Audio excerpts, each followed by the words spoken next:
தேவனுடைய பரிசுத்த நாமத்திற்கு எல்லா கனமும் மகிமையும் துதியும் சோத்திரம் புகழும் உண்டாவதாக. இன்றைய தினத்திலே புதிய ஏற்பாடு வேதபாட விளக்கம் என்ற தலைப்பிலே இன்றைய தினத்திலே மத்தேயு எழுதின சுவிசேஷம் 4ஆம் அதிகாரத்தை இன்றைக்கு நம்ம தொடங்க போகிறோம். இந்த 4ஆம் அதிகாரத்திலே ஆண்டவராகிய இயேசு கிறிஸ்து 40 நாள் இரவும் பகலும் உபவாசம் இருந்து சாத்தானை ஜெயித்து முதலாவது அவர் ஊழியத்தை தொடங்குகிற ஒரு அருமையான நிகழ்வை இந்த 4ஆம் அதிகாரத்தில் நம்ம பார்க்க போகிறோம். 4ஆம் அதிகாரம் 1 பார்க்கும்போது, அப்பொழுது இயேசு பிசாசினால் சோதிக்கப்படுவதற்கு ஆவியானவராலே வனாந்திரத்துக்கு கொண்டு போகப்பட்டார் என்று அங்கே பார்க்கிறோம். இயேசு கிறிஸ்து சோதிக்கப்பட வேண்டியது அவசியமாக இருக்குது. அவர் தேவகுமாரன், பரலோகத்திலிருந்து இறங்கியிருக்கிறார், உண்மைதான். ஆனால் இந்த பூமியிலே அவர் ஊழியத்தை தொடங்கும்போது 30 வயசு மனுஷனாக பிறந்து 30 வயசு வரைக்கும் எல்லா விதத்திலையும் அவர் நம்மை போல சோதிக்கப்பட்டார். எல்லா விதமான சூழ்நிலைகள் அவருக்கு மனிதனை போல கடந்து வந்திருக்கிறது.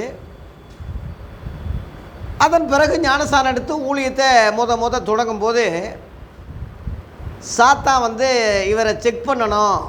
ஏன்னா தேவகுமாரனாக வரல, மனசுகுமாரனாக 30 வருஷம் வரைக்கும் மனசு கூட வாழ்ந்ததுனால இவரை செக் பண்ணால் குற்றங்கள் குறைகள் ஏதாவது பலவீனங்கள் மனுஷனுடைய, ஏன்னா முதலாம் ஆதாம அவன் ஏமாற்றி வஞ்சிக்க வச்சுட்டான். அதுபோல் இவர் 2ஆம் ஆதாம்னு சொல்லப்பட்டிருக்கு வேதத்தில். 1 கொரிந்தியர் 15:45 படிக்கும்போது, முதலாம் மனிதன் பூமியிலிருந்து உண்டானவன், 2ஆம் மனிதன் வானத்திலிருந்து வந்த கர்த்தர், முந்தினாதாம் பிந்தினாதாம் என்றெல்லாம் அங்கே பவுல் அங்கே விளக்கம் கொடுக்கறத பார்க்குறோம். ஆகவே முதல் ஆதாமை நம்ம ஆட்டை போட்டோம், ஏமாற்றிட்டோம். 2ஆம் ஆதாமும் என்ன இப்போ அங்கேருந்து நேரடியாக ஆரம்பிச்சிருந்தா பரவாயில்ல. 30 வருஷம் வரைக்கும் மனசனாக திரிஞ்சு இப்படி எல்லா விதத்திலும் இருந்ததுனால இவரை செக் பண்ணி தான் ஆகணும் அப்படின்னு சொல்லி ஒரு திட்டம் போடுறான். அவன் பேரே சோதனைக்காரன். சாத்தானுடைய பேரே சோதனைக்காரன்னே இருக்குது, செக் பண்ணுறவன். இப்போ உதாரணமாக ஒரு போலீஸ் உங்கள் வீட்டில் உங்களை சோதனை இடணும், செக் பண்ணணும், ரைடு உங்கள் வீட்டில் எடுக்கணும்னா அதெல்லாம் கூடாது. அதெல்லாம் நாங்கள் பெரிய அதிகாரி, நாங்கள் பெரிய கலெக்டர், பெரிய ஆளுன்னு சொன்னால் அவங்ககிட்ட ஏதோ ஒரு கோளாறு இருக்குதுன்னு அர்த்தம். நல்ல மனுஷன் என்ன சொல்லணும்? செக் பண்ணிக்கங்கய்யா, நல்லா செக் பண்ணி தாராளமாக எல்லா இடங்களையும் செக் பண்ணு, அதான் நிரவராதின்னு அர்த்தம். அதுபோல் இயேசு கிறிஸ்து தடுத்திருக்கலாம். நீ யாரா, நீ சபிக்கப்பட்டு பரலோகத்துக்கு தள்ளப்பட்டவன், நீ சோதிக்கிறதுக்கு நான் என்னன்னு சொல்லி இவர் சொல்லியிருக்கலாம். இவர் அப்படி சொல்லலை, சோதனைக்கு ஒப்பு கொடுக்குறாரு. இன்னும் சொல்லப்போனால் ஆவியானவரே கொண்டு போய் விட்டாருன்னு இருக்கு, இங்கே போட்டிருக்கு. ஆவியானவரே கொண்டு போய் விடுறாராம். அந்த ஆவியானவரும் அதுக்கு உடந்த பிதாவாகி தேவனும் அதை அனுமதிக்கிறாரு, இயேசுவும் அதுக்கு சம்மதிக்கிறாரு. இந்த மூவரும் அந்த செக்கப்புக்கு, அந்த சோதனைக்கு, அந்த பரீட்சைக்கு ஒப்பு கொடுக்குறாங்க. இதை ஏன் உங்களுக்கு திரும்ப திரும்ப சொல்கிறேன்னா, நம்ம வாழ்க்கையிலேயும் சோதனைகள், கஷ்டங்கள், துன்பங்களை தேவன் அனுமதிக்கிறார். அது ஒரு குற்றமாக நம்ம நினைக்கக்கூடாது, சடவாக நினைக்கக்கூடாது. ஆபிரகாமை ஆண்டவர் எப்படி அறிஞ்சார்? ஆதியாகமம் 22 அதிகாரத்தில் உன் மகனை பலியிடுன்னு சொல்கிறாரு. அங்கேயே போட்டிருக்கு, சோதித்தாருன்னே போட்டிருக்கு. அவனை சோதிக்கும்படி அதை செய்தாருன்னு இருக்கு. நிஜமாக பலி வாங்குகிற ஒரு கர்த்தர் அல்ல, நரபலி கேட்குறவர் அல்ல அவர். அவனை சோதிக்கும்படி அதை செய்தாருன்னே அதை போட்டிருக்கு. அதில் அந்த சோதனையில் அவன் ஜெயிச்சிட்டான். ஒரே மகனுண்டு பாராமல், மனைவிக்கும் சொல்லாமல், வேலைக்காரனுக்கும் சொல்லாமல், மகனுக்கும் சொல்லாமல் அவன் 3 நாளாக அப்படியே மனசுக்குள்ளேயே வச்சு கர்த்தர் சொல்லிட்டாருன்னு சொல்லி கத்தி எடுத்து ஓங்கிட்டான். ஆண்டவரே பதறாரு, ஆபிரகாமே நில்லு, ஒரே பிள்ளை என்று பாராமல், ஏகசுதன் பிரியமான பிள்ளை என்று பாராமல் எனக்குண்டு அவனை ஒப்பு கொடுத்தபடியால் நீ தேவனுக்கு பயப்படுது கொண்டு இப்பொழுது அறிஞ்சிருக்கிறேன். இப்பொழுது அவனை ஆண்டவர் அழைக்கும் போது 75 வயசு. இப்போ 100 வயசில் சொல்கிறாரு, 25 வருஷமாக செக் பண்ண வேண்டியதாக இருக்குது ஒரு மனுஷனை, அப்போ தான் அறிஞ்சிருக்கேன்னு சொல்கிறாரு. ஏன்னா ஏற்கனவே ஒரு மனிதனாலே அவர் வந்து ஏமாற்றப்பட்டார். நல்லவன், நமது சாயல், நல்லா இருப்பான்னு சொல்லி ஆதாமை நம்பி அவன் உடன்படிக்கைக்கு துரோகம் பண்ணிட்டானே, ஓசியா புஸ்தகத்தில் போட்டிருக்கு. அதனால் எல்லாரையும் ஆண்டவர் உடனே நம்ப மாட்டார், சோதிப்பார். சோதித்த பின்னு தான் சுத்த பொண்ணாக மாறப்படியும். அழிந்து போகிற பொண்ணு அக்னியிலே சோதிக்கப்படுது. அதை பார்க்கலாம் அதிக விளையாடப்பட்டதாக இருக்கிற உங்கள் விசுவாசம் சோதிக்கப்பட்டு இயேசு கிறிஸ்து வெளிப்படும் போது புகழ்ச்சியும் கனமும் மகிமை உண்டாக காணப்படும் என்று 1 பேதுரு 1:7-8 போட்டிருக்கு. ஆகவே சோதனை ரொம்ப அவசியம். யாக்கோப்பு 1:12 என்ன போட்டிருக்கு? சோதனை சகிக்கிற மனுஷன் பாக்கியவான், அவன் உத்தமன் என்று விளங்கின பின்பு கர்த்தர் தமிழத்தில் அன்பு கூறுகளுக்கு வாக்குத்தத்தம் பண்ணின ஜீவ கிரீடத்தை பெறுவான் என்றே போட்டிருக்கு. அதனால் சோதனை மிக அவசியம். எபிரேயர் 2:18 அவர் தாமே சோதிக்கப்பட்டு பாடுபட்டதினாலே சோதிக்கப்படுவர்களுக்கு உதவி செய்ய வல்லவரானார்ன்னு அங்கே போட்டிருக்கு. அவர் சோதிக்கப்படாமல் இன்னொருத்தனுடைய சோதனையை அவர் புரிஞ்சுக்கிற முடியாது. ஆகவே பிசாசுடைய சோதனைக்கு மனப்பூர்வமாக ஒப்பு கொடுக்குறார். நம்ம வாழ்க்கையிலே சில சோதனைகள், கஷ்டங்கள், செக்கப்பு ஆண்டவர் நமக்கு செய்வார். முறுமுறுக்கக்கூடாது. அந்த நேரத்தில் கர்த்தருக்கு ஸ்தோத்திரம் பண்ணி அந்த சோதனையை நம்ம சகித்து நீதிமான்களாக, பரிசுத்தவான்களாக, ஜீவகிரீடத்தை பெறக்கூடியவங்களாக நம்ம மாறணுமே தவிர சோர்ந்து போய் பின்வாங்கி நம்ம போயிடக்கூடாது. எந்த சிச்சையும் தற்காலத்தில் சந்தோஷமாக காணாமல் துக்கமாக தான் காணும். அது பிற்காலத்தில் நீதியாகி சமாதான பலனை தரும்னு சொல்லி அருமையாக எபிரேய நிருபத்தில் அப்போஸ்தலர் எழுதியிருக்கிறாங்க. ஆகவே தேவ பிள்ளைகளே, இயேசு கிறிஸ்து சோதனைக்கு ஒப்பு கொடுத்தது போல நம்ம வாழ்க்கையிலையும் பரீட்சை உண்டு, சோதனை உண்டு. பரீட்சைக்கு நில்லாமல் இருந்தால் நம்ம இயேசுவை அறிய முடியாதுன்னு 2 கொரிந்தியர் 13:5 இருக்குது. 2 கொரிந்தியர் 13:5 இயேசு கிறிஸ்து உங்களுக்குள்ளே இருக்காரா? அவருடைய விசுவாசம் உங்களுக்குள்ளே இருக்கா? நீங்கள் பரீட்சைக்கு நில்லாதவர்களாக இருந்தால் அறியீர்கள். அப்படியே போட்டிருக்கு. பரீட்சைன்னா சோதனை. உங்கள் மாணவர்களுக்கு செக்கப் வைக்கிறீங்க, பரீட்சை வைக்கிறீங்க. அதனால தான் அவங்க நல்ல மாணவர்கள், அறிவாளிகள், கெட்டிக்காரங்கன்னு சொல்லி நீங்கள் தேர்ச்சி பெற்றிருக்கீங்கன்னு சொல்லி எதனால் சொல்கிறீங்கன்னா பரீட்சை வைக்கிறீங்க. நம்ம விசுவாச வாழ்க்கையிலையும் பரீட்சை உண்டு. இயேசு கிறிஸ்து விசுவாசத்தை தொடங்குறாரு, முடிக்கிறாருன்னு எபிரேயர் 12:1 இருக்குது. அப்படிப்பட்ட அவருக்கே ஒரு விசுவாச பரீட்சை, சோதனை, செக்கப்பு அவசியமாக இருக்கிறதுனால தேவனும் அனுமதிக்கிறார், இயேசுவும் சம்மதிக்கிறார், ஆவியானவரும் கொண்டு போய் அங்கே விடுகிறார். இத்தனை காரியம் இருக்குது. அதில் வரும்போது பாருங்கள், இரவும் பகலும் 2ஆம் வசனத்திலே இரவும் பகலும் 40 நாள் உபவாசம் இருந்த பின்பு அவருக்கு பசி உண்டாயிற்று அப்படின்னு போட்டிருக்கு. இரவும் பகலும் 40 நாள். அதாவது லூக்கா 4:2 அந்த நாட்களிலே அவர் ஒன்றும் புசியாது இருந்தார்னு போட்டிருக்கு. அந்த நாட்களிலே அவர் ஒன்றும் புசியாது இருந்தார்னு போட்டிருக்கு. அதாவது சாப்பிடாமல் இருந்தாருன்னு இருக்கு. ஆனால் தண்ணி குடிச்சிருப்பார், கண்டிப்பாக தண்ணி குடிச்சிருப்பார். ஆனால் மோசையினுடைய 40 நாள் உபவாசம் தண்ணியும் கூட குடிக்கலன்னு இருக்கு. யாத்திரையாகும் 34:28 அவன் 40 நாள் மோசே அப்பவும் புசிக்கலை, தண்ணீரும் குடிக்கலன்னு போட்டிருக்காங்க. அந்த மாதிரி இவர் என்ன மோசையை விட பெரியவர் தான்.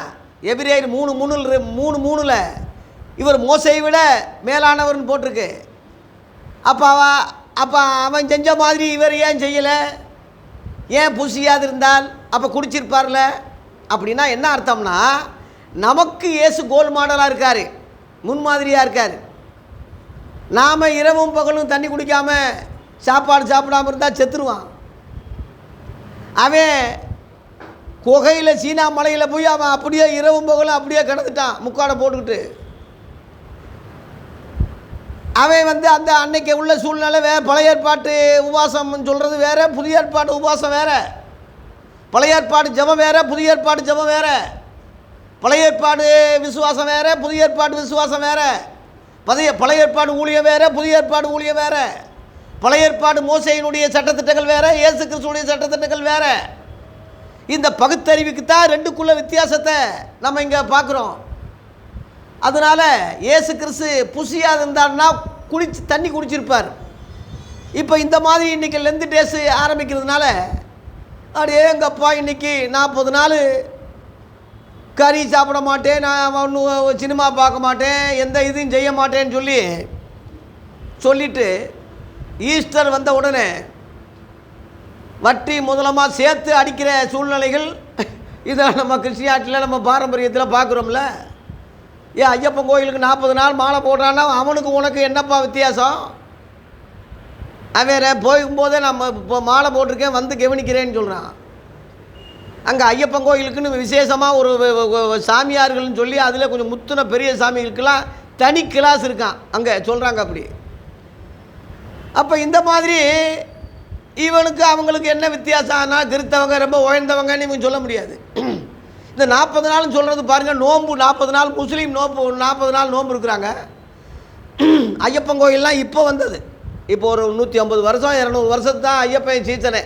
அதுக்கு முன்னாடியெல்லாம் அது கிடையாது. இப்போ முஸ்லீம் கூட இயேசு கிறிஸ்துவுக்கு அடுத்து தான் 400 வருஷத்துக்கு பிறகு தான் முகமது நபியே வந்து ஆரம்பித்தார். பழைய ஏற்பாடையும் புதிய ஏற்பாடு சேர்த்து மிஸ் பண்ணது தான் குரான் வந்து மேலே இருந்து இறங்கி தனியாக வந்ததாக அவங்க சொல்கிறாங்க. அப்படி கிடையாது. அப்படின்னா தனியாக இந்த ரெண்டுக்கு எந்த வித்தியாசம் இல்லாமல் தனியாக கம்ப்ளீட்டாக தனியாக இருந்தால் தான் நம்ம தனின்னு சொல்ல முடியும். இங்கே ஆதம் நபி அப்படின்னு போட்டிருக்காங்க. ஆபிரகாமை இப்ராஹிம் நபி, மோசேய மூசா நபி, சாலமோனே சுலைமான், இந்த மாதிரி இதில் உள்ளதில் இயேசுவை ஈசா நபி, மரியாதை மரியம் பிபி, இப்படி இதில் உள்ளது அப்படியே அங்கே அவங்க வந்து கொஞ்சம் இது மாதிரி செட்டப் பண்ணி மாற்றி ரெண்டையும் கலந்து ஒன்று வந்தது தான் குரான். 400 வருஷம் இயேசுவுக்கு அடுத்து 400 வருஷத்துக்கு பிறகு கிபி. அதனால் இயேசு கிறிஸ்துவை தான் அவங்க காப்பி அடிச்சிருக்கணும். இப்போ இந்துக்கள் 40 நாள்லாம் இந்த இப்போ 150 வருஷம்தான் ஆகுது ஐயப்பன் கோயில் சீசன்லாம். அதனால் மூலப்பொருள் இயேசு. அவர் இரவும் பகலும் 40 நாள் உபவாசம் இருந்து ஊழியத்தை தொடங்குறாரு. புசியாக இருந்தாலும் சொல்லும் போது சாப்பிடாமல் இருந்தாரே தவிர தண்ணி குடிச்சிருப்பார். நமக்காக தண்ணி குடிச்சிருக்கிறார். தாகமாக இருக்கிறேன்னு சிலுவையிலே தாகத்துக்கு வசனம் நிறைவேற சொன்னார் தவிர தண்ணி வாங்கி குடிக்கல. அவர் வசனம் நிறைவேறதுக்கு சொன்னார் தவிர மற்றபடி அடக்கும் சக்தி அவருக்கு இருக்குது. அதனால் இரவும் பகலும் 40 நாள் ஒன்றுமே புசியாமல் இருந்து அந்த 40 நாளுடைய காரியம் பழைய ஏற்பாட்டிலே பார்த்தீங்கன்னா நோவா தண்ணி வந்தது 40 நாள் இரவும் பகலும் தண்ணி வந்து அழிஞ்சது. யோனா காலத்தில் 40 நாள் இருக்குது நினிவே கவிழ்க்கப்பட்டு போகும்னு பிரசங்கம் பண்ணால் அந்த 40 நாள் வந்து தொடர்கதையாகவே அது இருக்குது. ஆகவே இயேசு கிறிஸ்து எல்லாத்துக்கும் சேர்த்து முதல்வராக முன்னோடியாக இரவும் பகலும் 40 நாள் அவர் வந்து உபவாசம் இருந்த பின்பு அவருக்கு பசி உண்டாயிட்டுன்னு சொல்லி லூக்காவில் 4ஆம் அதிகாரத்தில் நம்ம அங்கே போட்டிருக்கு. இங்கே அந்த பசியை சாத்தான் பயன்படுத்துகிறான். இங்கேயும் பசி உண்டாயிட்டு இருந்தால் போட்டிருக்கு. 3ஆம் வசனத்தில் அப்பொழுது சோதனைக்காரன் அவரிடத்தில் வந்து நீர் தேவனுடைய குமாரன் ஆனால் இந்த கல்லுகள் அப்பங்களாக்கும்படி சொல்லும். அந்த பசியை பயன்படுத்துகிறான். பசி வந்தால் 10 பறந்துரும்னு ஒரு பழமொழி இருக்குது. அந்த 10ன்னு சொல்கிறது 10 கட்டளைகள் தான். பசி வந்தால் 10 போகிறோம்னா 10 கட்டளைகளும் போயிடும். சாப்பாடு தான் முக்கியம். அப்படி ஆயிரும். யாக்கோப்பு ஏசா பழைய ஏற்பாட்டுக்கா இதில் ஒரு சம்பவம் இருக்குது.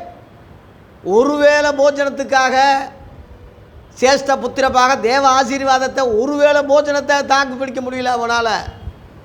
நான் இப்போயே சாக போகிறேன், இனிமேல் என்னடா ஆசீர்வாதம்னு சொல்லி அசட்டை செய்தான் ஏசா.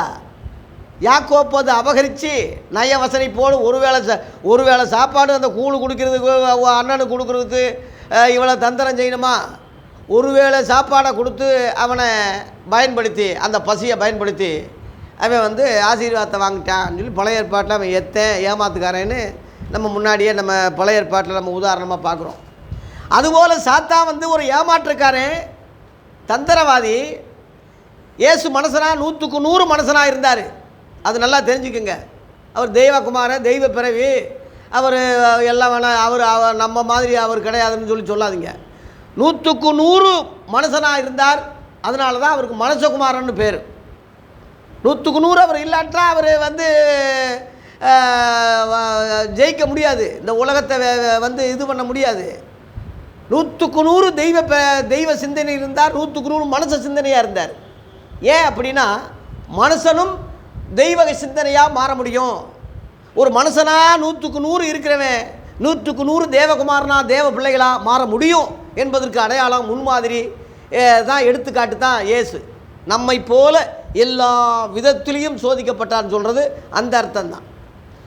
ஆகவே அந்த சோதனையை பயன்படுத்தி, பசியை பயன்படுத்தி இந்த கல்லுகளை அப்பங்களாக்கும்படி சொல்லும். நீ உண்மையிலே கடவுள் பிள்ளையாக இருந்தால், குமாரனாக இருந்தால் சொல்லுன்னு சொல்லி அந்த இதை பயன்படுத்துகிறான். இயேசு கிறிஸ்து அந்த தந்திரத்தை அறிகிறாரு. அவர் 4ஆம் வசனத்திலே அவர் பிரதித்துவமாக மனுஷன் அப்பத்தினாலே மாத்திரமல்ல, தேவனுடைய வாயிலிருந்து புறப்படுகிற ஒவ்வொரு வார்த்தையினாலும் பிழைப்பான் என்று எழுதியிருக்கிறதே. எடுத்த உடனே வசனத்தை கோட் பண்ணுறாரு. எழுதியிருக்கேன்னு சொல்லி வசனத்தை தான், பழைய ஏற்பாடு உபாகமத்தில் உள்ள வசனத்தை தான் கோட் பண்ணுறாரு. அப்பொழுது பிசாசி, ஆகா இவர் என்ன பெரிய ஆளாக இருக்காது, சுதாரிச்சிட்டாரான்னு சொல்லி 5ஆம் வசனத்திலே, அப்பொழுது பிசாசி அவரை பரிசுத்த நகரத்துக்கு கொண்டு போய் தேவாலயத்து உப்பரின் மேல் அவரை நிறுத்தி, இந்த பரிசுத்த நகரம் சொல்கிறது தான் ஜெருசலேம். ஜெருசலேமேலும் சத்தியம் பண்ண வேண்டாம், அது மகாராஜாவுடைய நகரம் சொல்லி மத்திய 5 அதிகாரத்தில் இயேசு அங்கே விளக்கம் கொடுத்தாரு. அந்த பரிசுத்த தலத்துக்கு என்று சொல்லப்படுகிற அந்த இடத்துக்கே கூட்டிகிட்டு போகிறான். அது மனுஷர்கள் அந்த புனித ஸ்தலமாக சொல்லப்பட்டதை சொன்னார் தவிர உண்மையிலே புனித ஸ்தலம் பூமியில் எங்கேயும் கிடையாது. ஏன்னா பிசாசி அங்கே வர்றான், அந்த பரலோகத்துக்கு அவன் போக முடியாது, தள்ளப்பட்டான். இந்த இடத்துக்கு அவன் வர முடியும். கோயிலுக்குள்ளே வர முடியுமா? கோயிலுக்குள்ளே இல்லை, மேலேயே வருவான். அங்கே போட்டிருக்கு உப்பரிகள் மேலேனா கோயிலுக்கு மேலே அந்த மாடி உப்பரகை அதுங்க போய் கொண்டு போய் அங்கே நிறுத்துகிறான் இயேசுவை. அதனால் கோயிலுக்குள்ளே பிசாசி வர முடியாதுன்னு தயவு செய்து நினைக்காதீங்க. பெரும்பாலும் கோயிலில் தான் இருப்பான். கோயிலுக்குள்ளே சிலுவை பக்கத்தில் நின்றுக்கிட்டு வேடிக்கை பார்த்துக்கிட்டு இருப்பான். நம்மளையெல்லாம் தெரிஞ்சுக்குங்க. ஒரு நிமிரக்கூடாத 18 வருஷம் நிமிரக்கூடாத ஒரு கூனி தேவாலயத்துக்கு வரும்போது இயேசு அந்த பிசாசி கட்டிலிருந்து அவனை அந்த அம்மாவை விடுதலை ஆக்கலையா? பிசாசி இயேசுவி நாமத்தில் போன்னு சொன்ன உடனே பிசாசி போயிடுச்சு. கோயிலில் பிசாசி கட்டோட வருது. அது மாதிரி கோயிலில் எத்தனையோ அற்புதம் செஞ்சுருக்காரு, எத்தனையோ பிசாசில் துரத்திருக்காருன்னா கோயிலுக்கு வந்திருக்காங்க, கோயிலில் வர்றாங்க. ஒரு குறிப்பிட்ட ஸ்தலத்தில் இயேசு இருக்கார், அது புனித ஸ்தலம், இயேசுவின் பாதபடி பரிசுத்த ஸ்தலம். தயவு செய்து எவனாவது சொன்னால் நம்பாதீங்க. இந்த பூமியில் நமக்குன்னு எந்த இதுவும் இல்லை. ஆதியாகமம் 3:17 என்னைக்கு பூமி நிமித்தம் சபிக்கப்படும்னு சொன்னாரோ அன்னையிலிருந்து சபிக்கப்பட்டது தான். எபிரேயர் 6ஆம் அதிகாரத்தில் சபிக்கப்பட்ட அந்த இடம் சுட்டரிக்கப்படுவதே அதன் முடிவுன்னு போட்டிருக்கு. சுட்டரிக்கப்படுவது தான் அதனுடைய முடிவுன்னு அப்படியே போட்டிருக்கு. அதனால தான் 2 பேதுரு 3ஆம் அதிகாரத்தில் 7:8 இன்றைக்கி இருக்கிற வானமும் பூமியும் அந்த வார்த்தையினாலே அக்கினிக்கு இரையாக வைக்கப்பட்டிருக்குன்னு போட்டிருக்க. பரிசுத்த தலத்தையா அக்கினிக்கு இரையாக வச்சுருப்பார். இன்னொரு விஷயம் சொல்கிறேன். இந்த பூமி முழுவதும் ஆதாமுக்கு அதிகாரியாக அவனை வச்சு ஆண்டவர் வச்சுருந்தார். அவங்கிட்ட ஏமாற்றி இந்த வானமும் பூமியும் இந்த பூமியில் உள்ள எல்லா ஆசீர்வாதங்களும் அவன் அதிகாரியாக இருந்து அவனை இவன் பிசாசி ஏமாற்றி இவனுக்கு கீழே அவனை வச்சுக்கிட்டதுனால இந்த உலகத்தின் அதிபதியாக சாத்தான் ஆயிட்டான். இது இயேசுவே சொல்கிறார் யோவான் 17:30. இதோ உலகத்தின் அதிபதி வருகிறான்னு பிசாசிய உலகத்தின் அதிபதினு ஏன் சொல்கிறாரு? 2 கொரிந்தியர் 4:4 இப்பிரபஞ்சத்தின் தேவனானவன் என்று பவுல் சொல்கிறான். 1 யோவான் 5:19 இந்த உலகம் முழுவதும் பொல்லாங்கனுக்குள்ளே கிடக்குன்னு அப்போஸ்தலனாகிய யோவான் சொல்கிறான். வெளிப்படுத்தின விசேஷம் 2ஆம் அதிகாரம் 13ஆம் வசனத்தில் இந்த பூமியில் அவன் சிங்காசனம் போட்டு உட்காந்துருக்கான்னு சொல்லி அங்கே போட்டிருக்கு. சாத்தான் குடிகொண்டிருக்கிற இடத்துல நீ இருக்கிறேன்னு சொல்லி அங்கே சொல்லப்பட்டிருக்கு. இத்தனை வசனத்தை எடுத்துக்கிட்டா இந்த உலகத்தில் என்னடா நமக்கு இருக்குது? இந்த உலகத்தில் ஒரு பரிசுத்த பூமின்னு எப்படி சொல்ல முடியும்? அது ஜெருசலமாக இருக்கட்டும், மெக்கா மதினா இருக்கட்டும், ராமேஸ்வரமாக இருக்கட்டும், எந்த இதாக இருந்தாலும் பரிசுத்த ஸ்தலம், பரிசுத்த பூமி, பரிசுத்த நீதி, தண்ணி, பரிசுத்த தீர்த்தம், தண்ணி இந்த உலகத்தில் எதுவும் இல்லை. அப்படி அவன் ஒரு சிலர் சொல்கிறாங்கன்னா அது ஏமாத்து, பித்தலாட்டம், அறியாத மக்களை அறியாமையை பயன்படுத்தி சொல்கிறானே தவிர உண்மையிலேயே இந்த உலகம் சபிக்கப்பட்டது தான். அக்கினிக்கு இரையாக ஆகிறது தான். இந்த உலகத்தில் முழுவதும் சாத்தான் சுற்றி திரியிறான். யோபு புத்தகத்திலேயே சொன்னானே 1 அதிகாரத்தில், இதோ உலகம் முழுவதும் சுற்றி வர்றேன்னு அவன் சொல்கிறான். இவன் ஏற பிள்ளைகள் வந்த மாதிரி அவன் உலகம் முழுவதும் அவன் கண்ட்ரோல் இருக்குது. எபேசியர் 6 அதிகாரத்தில் 11-12 வானமண்டலங்குள்ளே பொல்லாத ஆவிகளின் சேனைகளோடு நமக்கு என்ன உண்டு? போராட்டம் உண்டு இருக்கு. வானமண்டலம் வரைக்கும் செக் போஸ்ட் வச்சுருக்கான். பரமண்டலத்துக்கு தான் போக முடியாது தவிர உலகம் முழுவதும் வானம் வரைக்கும் முழுவதும் அவனுக்கு அங்கீகாரம் இருக்குது. அது இங்கேயே சொல்கிறான் பாருங்க, ஏசுக்கிட்டே அவன் சொல்கிறான். அங்கே பாருங்க 6ஆம் வசனத்திலே, நீர் தேவனுடைய குமாரனானால் அங்கே தாழ குதி, மேலேருந்து குதி. ஏன்னா உமது பாதம் கல்லில் இல்லாதபடி உம்மை ஏந்தி கொண்டு போவாங்கன்னு எழுதியிருக்க பாருங்க. அவனும் வசனத்தை தான் சொல்கிறான். 91ஆம் சங்கீதம் 12ஆம் வசனத்தை சாத்தானும் வசனத்தை கோட் பண்ணுறான். இன்றைக்கி பைபிள் போட்டி வச்சா ஜெயிக்கிறது சாத்தானாக தான் இருக்கும். அவ்வளவு அறிவு அவனுக்கு, அவ்வளவு ஞானம் இருக்குது. எசேக்கியேல் 28 அதிகாரத்தில் தானியேலை விட ஞானம் உள்ளவன் போட்டிருக்கு. அவ்வளவு அழகுள்ளவன், அவ்வளவு திறமை உள்ளவன். சும்மா சாதாரணமாக அவனை நினைக்க இசை மாஸ்டர். இன்றைக்கி இசையில் பெரிய கிங்காக இருக்கான்னா அவன் பிசாசினுடைய தூதனாக இருப்பான், பிசாசி கண்ட்ரோலில் இருப்பான், பிசாசிக்கு சிநேகனாக இருப்பான். இல்லாட்டினா அந்த ஞானம் வராது. இசையிலேயே மாஸ்டர் பெரிய ஆள் சாத்தான் தானே. ஆகவே அவங்ககிட்ட பொண்ணு வெள்ளி எல்லாம் நிறைய இருக்குது. முதல்ல பாவம் செஞ்சவே அவன் தான் தெரியுமா? ஆதாம் கிடையாது. முதல்ல பாவம் செஞ்சது சாத்தான். எசேக்கியேல் 28 அதிகாரத்தில் 16ஆம் வசனம் வாசிக்க டைம் இல்லை, வீட்டில் எழுதிக்கிங்க, வீடியோ இருக்கும் பார்த்துக்கோங்க. 16ஆம் வசனத்தில், உன் வியாபாரத்தின் மிகுதியினாலே அக்கிரமம் அதிகமாகி நீ பாவம் செய்தாயினே இருக்குது. பாவம் செய்தாயினே அந்த வார்த்தை இருக்குது. அந்த 17ஆம் வசனத்தில் அதனால் உன்னை ஆகாதுன்னு மேலேருந்து தள்ளிட்டேன்னு சொல்கிறாரு. ஏசாயா 12ஆம் அதிகாரத்தில் 14ஆம் அதிகாரத்தில் 12ஆம் வசனத்தில், அதிகாலையின் விடிவெளியாகிய அவனை வானத்திலிருந்து வெட்டப்பட்டேன், மேலிருந்து உளுந்தாயே, தள்ளப்பட்ட ஆகாத பாதாளத்தில் நீ தள்ளப்பட்டாய் அப்படி போட்டிருக்கு. ஆகவே அவனுக்கு தெரியாத ஞானமோ அறிவோ புத்தியோ வசனமோ கிடையாது. யோவான் 8:44 ஏன் சொல்கிறாரு? அவன் ஆதி முதற் கொண்டு மனுஷ குலபாதகன், அவன் பொய்யனும் பொய்யுக்கு பிதாவுமாக இருக்கிறான், அவன் சத்தியத்திலே நிலை கொண்டு இருக்கவில்லை என்று சொல்கிறாரு. சத்தியம் அறியாதவன் இல்லை, அறியும், தெரியும், செய்ய மாட்டான். இன்றைக்கி சில ஆளுங்க சத்தியத்தை தெரியும் ஆனால் செய்ய தூங்குற மாதிரி நடிக்கிறவன்னு அர்த்தம். உண்மையில் தூங்குறவனை எழுப்பிடலாம். ஆகவே சில ஆளுகள் சத்தியம் அறியும், வசனம் புரியும், ஆனால் அது சொன்னால் கதை ஓடாது, பிழப்பு நடத்த முடியாதுலான்னு சொல்லி ஜனங்களை ஏமாற்றி அப்படி இருக்கக்கூடிய சாத்தானுடைய ஊழியர்கள், அவங்க சாத்தானுடைய மனுஷர்கள். ஆகவே அவன் சத்தியம் தெரிஞ்சு தேவனுக்கு மேலாக தன்னை உயர்த்திருந்தனாலே, தன்னைத்தானே தேவன் என்று சொல்கிறதுனால ஆகாதுண்டு அவனை ஆண்டவர் பரலோகத்திலும் தள்ளினார். அவனை சேர்ந்த தூதர்களும் தள்ளப்பட்டாங்க என்று உங்களுக்கெல்லாம் தெரியும். ஆகவே அவன் வசனங்கள் மனப்பாடமாக தெரியும். இப்போ நான் வசனங்கள் மனப்பாடமாக பேசுகிறதுனால என்னைய பெரிய ஆளாக நினைக்காதீங்க, ஏதோ தெய்வ பக்தி உள்ளவர், ஏதோ வரம் உள்ளவர்னு நினைக்காத, தயவு செய்து நினைக்காதீங்க.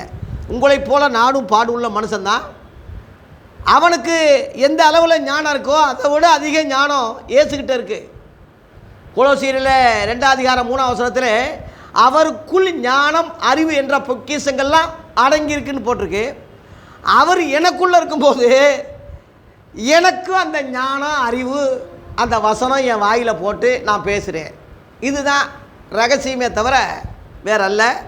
அவன் ஏற்கனவே பரலோகத்தில் இருந்ததுனால, சத்தியம் அறிஞ்சதுனால அவனுக்கு வசனங்கள் தெரியும். அதனால் வசனத்தை மனப்பாடமாக சொல்கிறதுனால ஒருத்தன் அதை வச்சு நம்பிடாதீங்க. சத்தியம் சொல்கிறானான்னு பாருங்க. சாத்தான் சத்தியம் சொல்ல மாட்டான், அதான் ரகசியம். சத்தியம் தெரியும், சொல்ல மாட்டான். சொல்லக்கூடிய ஊழியக்காரனை தேவ ஊழியக்காரனேன்னு நீங்கள் நினைக்கலாம். அதோட கிரியைகள் காமிச்சான்னா அவன் முழு மனிதன்னு முழு ஊழியக்காரன்னு நீங்கள் நினைக்கலாம். பவுல் சொல்லும் போது நான் எல்லா விதத்துலேயும் நான் உங்களோட நான் இருந்தேன், இந்த கைகளே வேலை செய்து சாப்பிட்டது, ஒருவனுடைய வெள்ளி ஆகிலும் பொன்னை ஆகிலும் நான் இச்சிக்கலை, இந்த கையே வேலை செஞ்சு சாப்பிட்டதுன்னு சொல்லி அப்போஸ்தலர் 20ஆம் அதிகாரத்தில் அங்கே அவன் விடை பெற்று ஊழியத்துக்கு போகும்போது அங்கே 22லேருந்து 30-31 வரைக்கும் அவனுடைய வரலாறை சொல்கிறான். உங்களுக்கு முன்னே இரவும் பகலும் நான் வேலை செய்து சாப்பிட்டேன், ஒரு பொன்னை ஆகிலும் வெள்ளி ஆகிலும் பணத்தையாக நான் இச்சிக்கலை, பகிரங்கமாக சொல்கிறான். அந்த மாதிரி பண ஆசை இல்லாமல் கிரியைகள் மூலமாகவும் சத்தியத்தின் மூலமாக தன்னை வெளிப்படுத்துகிற உண்மையுள்ள ஊழியர்கள் இருக்கிறாங்க. வசனத்தை போதிக்கிற வரம் சபைக்கு கொடுத்ததுனால அந்த வரம் அடியனுடைய வாயிலிருந்து கிரியை செய்கிறதுனால நான் பேசுகிறேன்னு தவிர வரம் கொடுத்த தேவனைத்தான் நான் மகிமைப்படுத்தணுமே தவிர என்னைய நினச்சா ஒரு நிமிஷத்தில் என் தொண்டையை அவர் காலி பண்ண முடியும். நான் போன வாரத்துக்கு முந்தின வாரம் பேசும்போது போன வாரம் தான் நினைக்கிறேன், தொண்டையெல்லாம் கட்டிருச்சு. அப்படியே பேசாமல் போயிட்டா என்ன செய்ய முடியும், ஆக்க முடியும்ல. அதனால் இப்போ நல்லா பேசுகிறேன், ஆண்டவர் சுகமாக்கிட்டார். அது மாதிரி தேவனை உயர்த்தி மனுஷனை தன்னை தானே தாழ்த்தும் போது தான் தேவன் நம்மளை பயன்படுத்த முடியும். ஆனால் சாத்தான் தள்ளப்பட்டதுனால அந்த பரலோகத்துக்குரிய சத்தியம் வசனம் எல்லாம் தெரியும், ஆனால் அதன்படி பேச மாட்டான், அதன்படி நடக்கவும் மாட்டான். அப்படி நடக்கக்கூடியவங்கள நடக்க விடாதபடி கெடுப்பான். ஏன்னா அவனுக்கு அக்கினி கடல் நியமிச்சாச்சு. அக்கினி கடல் மனுஷனுக்கு கிடையாது. அன்புள்ள ஆண்டவர் அக்கினி கடலில் போய் மனுஷனை தள்ளுறாரே ஏன் சொல்லி சிலர் முட்டாத்தனமாக கேட்குறாங்க. அன்பான தெய்வம் தாயா, அதான் பரலோகத்தை நியமிச்சிருக்காரு மனுஷர்களுக்கு தெரியுமா? மத்தேயு 25:34 வாருங்கள் என் பிதாவினால் ஆசீர்வதிக்கப்பட்டவர்களே, உலகம் உண்டானது முதற்கொண்டு உங்களுக்காக ஆயத்தமாக்கப்பட்ட ராஜ்யத்தை சுதந்திரித்துக் கொள்ளுங்கன்னு மனுஷர்களுக்கு பரலோக ராஜ்யத்தை கொடுக்குறாரு. ஆனால் அதே பகுதியில் 41ஆம் வசனத்தில் சபிக்கப்பட்டவர்களே, இடதுபுறத்தில் நிற்கக்கூடியவங்களை பார்த்து பிசாசிக்காகவும் அவன் தூதர்களுக்காகவும் ஆயத்தமாக்கப்பட்ட அக்கினி கடலுக்கு போங்கன்னு சொல்கிறாரு. அக்கினி கடல் மனுஷனுக்கு நியமிக்கப்படலை, பிசாசிக்காகவும் அவன் தூதர்களுக்காகவும். இரவும் பகலும் அது அழியாது. ஏன்னா சாத்தான் ஆவி. எபிரேயர் 1ஆம் அதிகாரம் 14ஆம் வசனத்தில் அவன் ஆவிகளாக படைக்கப்பட்டான்னு போட்டிருக்கு. அவன் ஆவி. அங்கே போய் ஆவி விழுந்தா தான் அவன் இரவும் பகலும் அந்த ஆவி வெளியே வராதபடி பற்கடிப்பு அக்கினி கடல் அங்கே உண்டாகும். அவனுக்கு நியமித்தது. அப்போ மனுஷன் ஏன் போகிறான்னா அவனுக்கு அந்த சாத்தானுக்கு இவன் பிள்ளையாகிறான். சாத்தான் சொல்கிறது கேட்குறான். உதாரணமாக ஆதாம் எடுத்துக்கோங்க. கர்த்தர் சொல்கிறது கேட்கலையே, மனைவி சொன்னது கேட்டான். மனைவி சாத்தானுடைய வார்த்தையை கேட்டுச்சு. அவன் 930 வருஷம் உயிரோடு இருந்தான் இருக்கு. ஆதியாகமம் 5:5 திருந்தாமையே செத்தான். இதான் ஒரு கொடுமை. ஒரு நாள் ஆகிலும் ஆண்டோடைய வார்த்தையை நான் மீறிட்டேன், ஐயோ தப்பு செஞ்சுட்டேன், துரோகம் பண்ணிட்டேன்னு இறைவா என்னை மன்னிங்கன்னு ஒரு வார்த்தை சொல்லி அவன் செத்துருந்தா இன்றைக்கி நம்ம அதை மேன்மையாக சொல்லலாம். திருந்தாமையே செத்தானே போட்டிருக்கு, அதில் போட்டிருக்கு. ஆகவே இப்படிப்பட்ட மனுஷனை என்னடா செய்ய முடியும்? பிசாசுக்கு பின்னாடி தான் அப்படித்தான் போவேன்னு என்ன செய்ய முடியும்? சில பிள்ளைகளை பெற்றோர்கள் எவ்வளவோ சொன்னாலும் கேட்குறது இல்லையே. வேணும்னு அப்படித்தான் கொடுப்பேன், அப்படித்தான் சண்டை போடுவேன், அப்படித்தான் விபச்சாரம் பண்ணுவேன், அப்படித்தான் வேசிதனை பண்ணுவேன், அப்படித்தான் குத்துவேன், அப்படித்தான் கஞ்சா வைப்பேன், அப்படி ஜெயிலுக்கு போனால் போகட்டும், அப்படி தெரிஞ்சு தானே செய்கிறான். என்ன செய்ய முடியும்? சாத்தானோட ஒப்பிடுறான். இதனால தேவனுடைய பிள்ளைகள் இன்னார் என்றும் பிசாசின் பிள்ளைகள் இன்னார் என்றும் ஆண்டவர் பிரிக்கிறாரு. பிசாசுக்கு அடைந்த தண்டனையே அவன் அடைகிறான். அவனுக்குன்னு தண்டனையை கடவுள் ஏற்படுத்தலை. சாத்தானுடைய தண்டனைக்கு அவன் உள்ளாகிறானே தவிர அவனுக்குன்னு கடவுள் ஏற்படுத்தலை. கடவுள் நல்லவர், ஆண்டவர் மேலே குற்றமே கிடையாது. தயவு செய்து ஆண்டவரை குறை சொல்லாதீங்க. ஆகவே இப்பேற்பட்ட அந்த தந்திரவாதி நம்ம அக்கினி கடலில் வேகிறது மாதிரி அவரால் படைக்கப்பட்ட அவர் சாயலில் இருக்கக்கூடிய மனிதர்கள் முழுவதும் கெடுத்து அநியாயமாக்கி நம்மளோட அவங்களும் கெடணும்னு அவன் ஆசைப்படுறான். சில ஆளுங்க அப்படி தானே, எனக்கு ஒரு கண்ணு போனால் பக்கத்து வீட்டுக்காரனுக்கு 2 கண்ணு போனால் பரவாயில்லன்னு நினைக்கிறவங்க இருக்கான்ல. எனக்கு வேலை போனால் அவனும் வேலை போகணும், நான் கஷ்டப்படுறேன்னா அவன் ரொம்ப கஷ்டப்படணும், இதில் சந்தோஷப்படுறவன் நாதாரியை இருக்கிறாங்கல்ல. இந்த புத்தியெல்லாம் பிசாசினுடைய புத்தி. அவன் சுய புத்தி கிடையாது, பிசாசின் இச்சை. ஏசு அதான யூதர்களுக்கு சொன்னார், உங்கள் பிதாவாகி பிசாசினால் உண்டானவங்க, அந்த புத்தி தானே உனக்கு இருக்குன்னு சொல்லி யோவான் 8:44 சொன்னது காரணம் அதானே. அதனால் உங்கள் பிதா வந்து பிசாசினே சொன்னார், அப்படியே சொன்னார். ஆபிரகாம் பிதான்னா அவன் என்னை பற்றி சொல்லியிருக்கான். ஆபிரகாம் உண்டாகிறதுக்கு முன்னமே நான் இருந்திருக்கேன். ஆபிரகாம் பிதான்னா அப்படி சொல்லி உங்கள் பிதாவை பிசாசின்னு சொன்னார். அதனால தான் கல்லுகள் எடுத்துக்கிட்டாங்க. ஏன்னா உனக்கு 50 வயசு ஆகலை, நீ ஆபிரகாமை விட பெரிய ஆளான்னு எடுத்துக்கிட்டாங்க. கடைசி வரைக்கும் பிசாசின ஜனங்களாகவே இருந்து பிசாசின மக்களாகவே சாகிறவனுக்கு என்னடா செய்ய முடியும்? ஆகவே அவங்களுக்கு எல்லாம் தெரியும். அறிஞ்சவனுக்கு தான் அநேக அடியே தவிர அறியாதவனுக்கு அறிய வாய்ப்பு கொடுப்பார தவிர, அறியாமல் ஒருத்தனும் அக்னி கடலுக்கு போகிறது தேவ சித்தம் இல்லை. ஒருவனாவது கெட்டு போகிறது தேவ சித்தம் இல்லை. 2 பேதுரு 3:9 போட்டிருக்கு, ஒரு ஆத்துமாவாவது அக்னிக்கு போகிறது தேவ சித்தம் இல்லை. எழுந்து போனதை தேடவும் ரட்சிக்க தான் இயேசு வந்தார், லூக்கா 19:10. ஆகவே எல்லாருக்காக உயிரை கொடுத்தவர், ரத்தம் சிந்தினவர். ஒரு மனிதன் கூட அக்னிக்கு போகிறது விருப்பம் கிடையாது. அப்பேற்பட்ட தேவகுமாரன் தான் அவர்.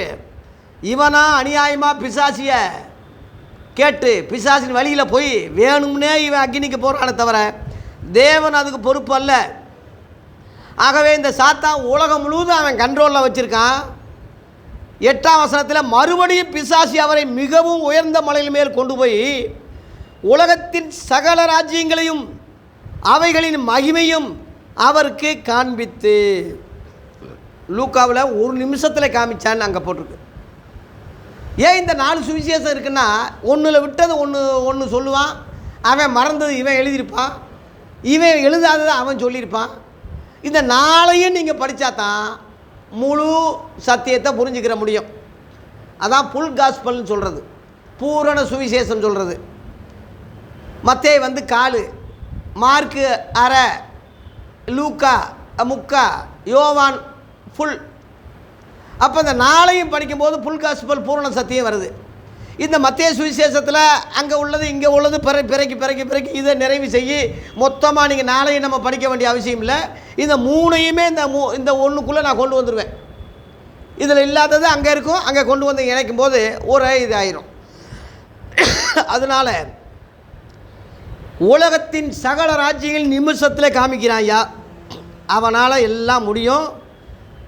அவன் கண்ட்ரோலில் இந்த உலகம் இருக்குது, நல்லா புரிஞ்சுக்குங்க. அதனால் இந்த உலகத்தில் நம்ம எம்பி ஆகணும், கவுன்சிலர் ஆகணும், இங்கே எம்எல்ஏ ஆகணும்னு சில கிறிஸ்தவ நாதாரிகள் அரசியல் வேஷம் போட்டு பிஷப்டான்னு சொல்லி நம்மளை ஏமாத்துறான். அரசியல்வாதிக்கு துணை போகிறான். இந்த உலகம் பொல்லாங்கனுக்குள்ளே கிடக்குன்னு இருக்குது. ஏசு கிறிஸ்து நீ ராஜாவா அப்படின்னு சொல்லும் போது ராஜா தான், ஆனால் என் ராஜ்யம் இந்த உலகத்துக்குரியது அல்லன்னு சொன்னார். அதை குறிச்சிக்கங்க. யோவான் 18:36-37. இந்த ஒரு ராஜ்யம் என்னுடைய ராஜ்யமானா நான் யூதரோட ஒப்புக்கூடாதபடி என் சீடர்கள் போராடி இருப்பார்களே அப்படியே சொல்கிறார். அப்போ அந்த போராட்டம் நடத்துவது, வழக்கு போடுவது, நீதிமன்றத்துக்கு போவதெல்லாம் நாங்கள் கிடையாது. பட்டம் இருக்குது, வெட்ட மாட்டோம். சண்டை தெரியும், செய்ய மாட்டோம். உலகத்தில் இருக்கும், உலகத்தான் அல்ல. நீங்கள் ஒரு ரகசியம் தெரியுமா? இந்த உலகத்துக்காகவே ஏசு ஜெபிக்கலையே, அது தெரியுமா யாருக்காது? இன்றைக்கி பெரிய முழங்கால் யுத்தம், அடேங்கப்பா, அந்த நாடு இந்த நாடு ஜெபிக்கணும், இந்த நாடு ஜெபிக்கணும், முதல்வராக வரணும், மந்திரியாக வரணும். இந்த நாடு எவன் வந்த எந்த நாய் வந்தால் நமக்கு என்னடா? எவன் வந்தால் உனக்கு என்ன ஆக போகுது? வேர்ல்டு கப்பு வாங்குறதுக்காக தீர்க்க தரிசனம் சொல்கிறானா ஒருத்தன், அதுக்காக உபவாசம் இருந்து ஜெபிக்கிறான். ஐயா கர்த்தர் சொல்லிட்டாரான் ஜெயிச்சிட்டு தோத்தே போயிட்டாங்க. எதுக்கு ஜெபிக்கிறோம்னே தெரியலையே. இந்த உலகத்துக்காக ஜெபிக்கல. ஏசு தானே கோல் மாடல், ஏசு தானே முன்மாதிரி. யோவான் 17:9 நான் உலகத்துக்காக வேண்டிக் கொள்ளாமல் உலகத்திலிருந்து நீர் எனக்கு தந்தவளுக்காக வேண்டிக் கொள்கிறேன் அப்படின்னு சொல்கிறாரு. ஏன் உலகத்துக்காக வேண்டிக் கொள்ளலை?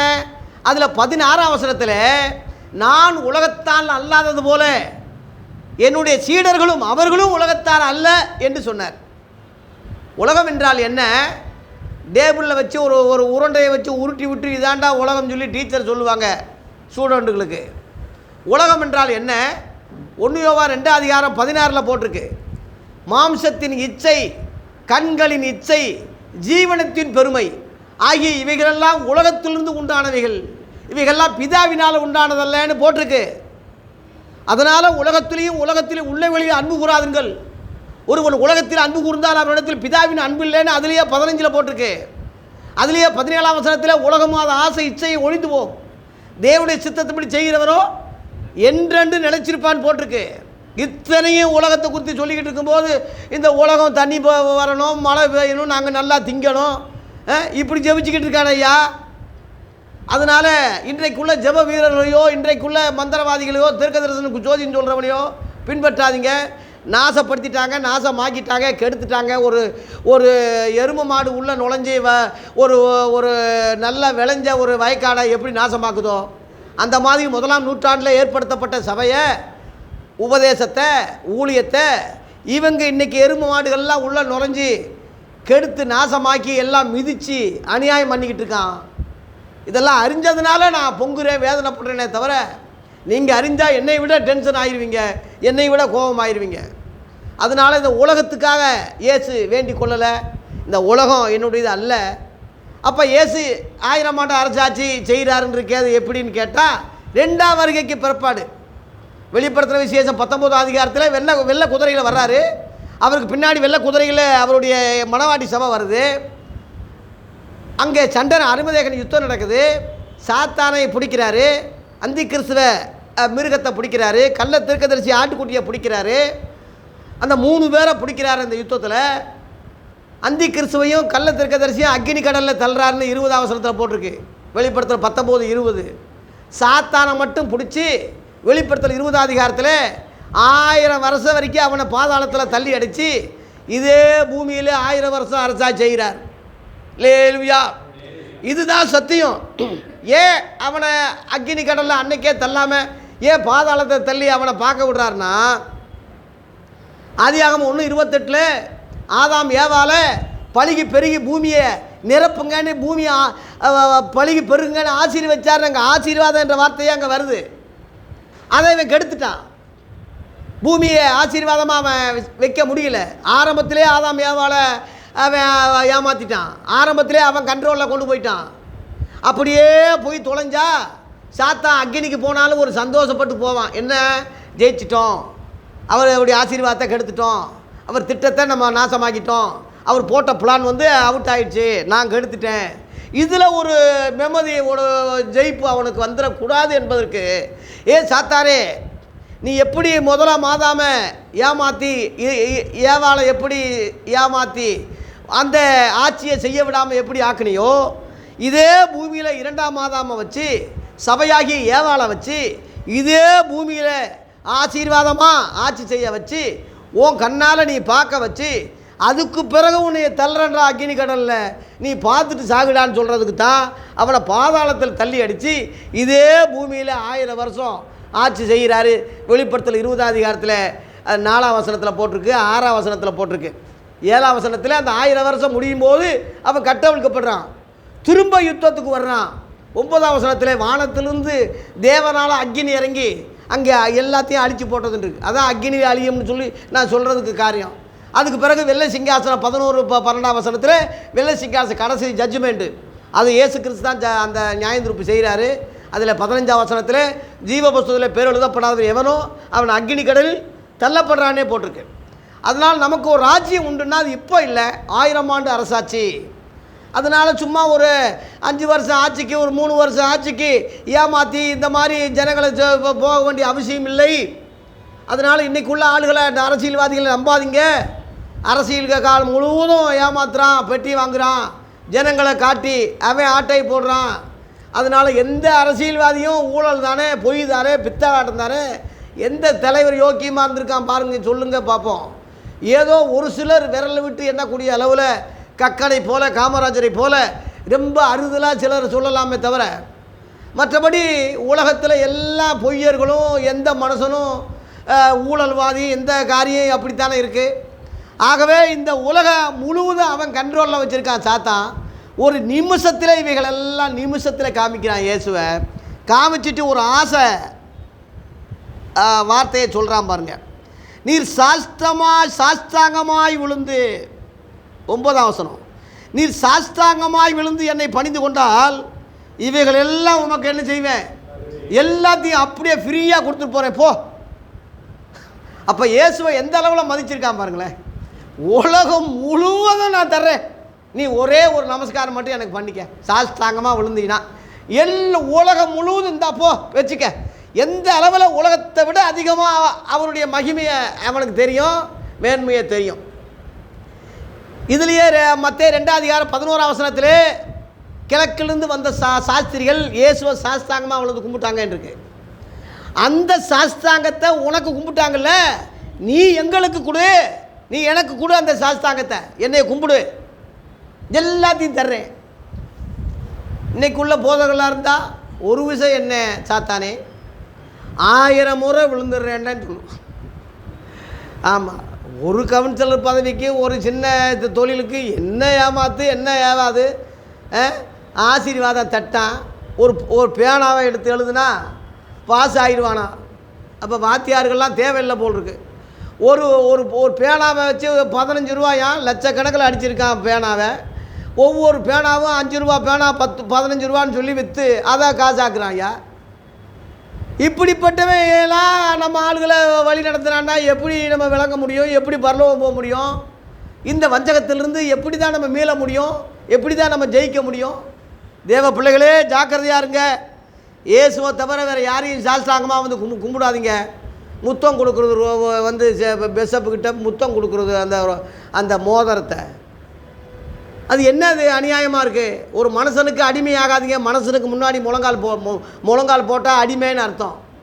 தேவனுக்கு தான் நம்ம முழங்கால் முழக்கணுமே தவிர மனுஷனுக்கு முன்னாடி முழங்காலை முழக்காத, அவனுக்கு நீ அடிமை ஆகாத. தேவனுக்கு உடையவளாகி நீங்கள் மனுஷனுக்கு அடிமைகள் ஆகாதுங்கன்னு ஆதி அப்போஸ்தலர் அப்படி சொன்னாங்க.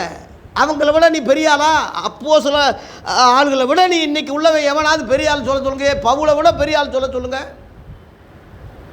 அந்த பவுலே நான் பாடுள்ள மனுஷன் சட்டையில் கிழிச்சிக்கிட்டான். உங்களைப் போல நாங்கள் பாடுள்ள மனுஷன், ஏன் எங்களை பூஜை செய்ய வர்றீங்க, ஏன் எங்களை பூமாலை கொண்டு வர்றீங்க? அப்பேற்பட்ட பவுலை விட நம்ம பெரிய ஆள் கிடையாது.